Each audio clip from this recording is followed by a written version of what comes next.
네, 윤우진 전 세무서장, 윤석열 국민의힘 후보의 측근인 윤대진 검사장의 친형입니다.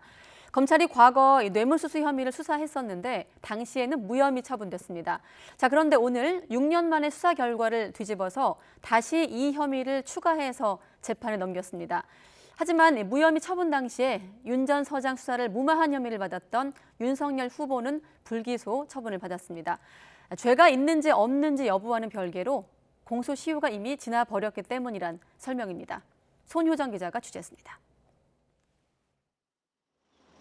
지난 2012년 뇌물수수 혐의로 경찰 조사를 받다가 돌연 해외로 도피했던 윤우진 전 용산 세무서장. 9개월 만에 국내로 압송돼 수사가 이어졌지만 지난 2015년 검찰은 대가성이 없다며 윤 전 서장을 무혐의 처분했습니다. 해외로 왜 도피하셨죠? 도피 자금은 어떻게 마련하셨나요?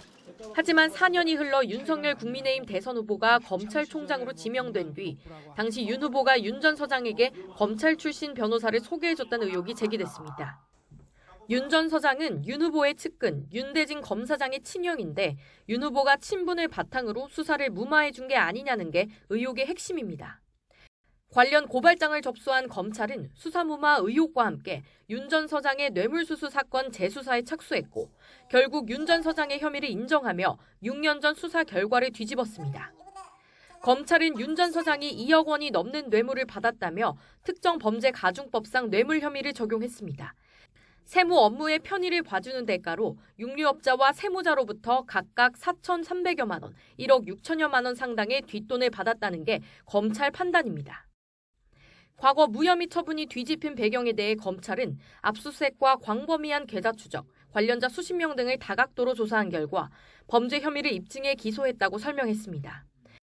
그러나 윤 전 서장에게 변호사를 소개해주고 경찰의 압수수색 신청을 6차례 반려하는 등 당시 수사를 무마한 혐의로 고발된 윤석열 후보와 윤대진 검사장은 불기소 처분됐습니다. 모두 공소시효가 지나 공소권 없음 처분이 내려진 겁니다. 검찰은 수사 무마 의혹은 공소시효가 지나 혐의 인정 여부는 최종 판단을 내리지 않았지만 당시 수사 담당자들이 외압은 없었다고 진술했다고 밝혔습니다. 이 밖에 윤 후보가 검찰총장 인사청문회를 앞두고 윤 전 서장에게 변호사를 소개한 적이 없다고 허위 답변한 혐의 등은 무혐의 처분됐습니다. 윤우진 전 서장은 지난 23일 세무조사를 무마해주는 대가로 부동산 개발업자 등으로부터 1억 3천만 원을 받은 혐의로도 구속 기소돼 재판을 앞두고 있습니다. YTN 손효정입니다.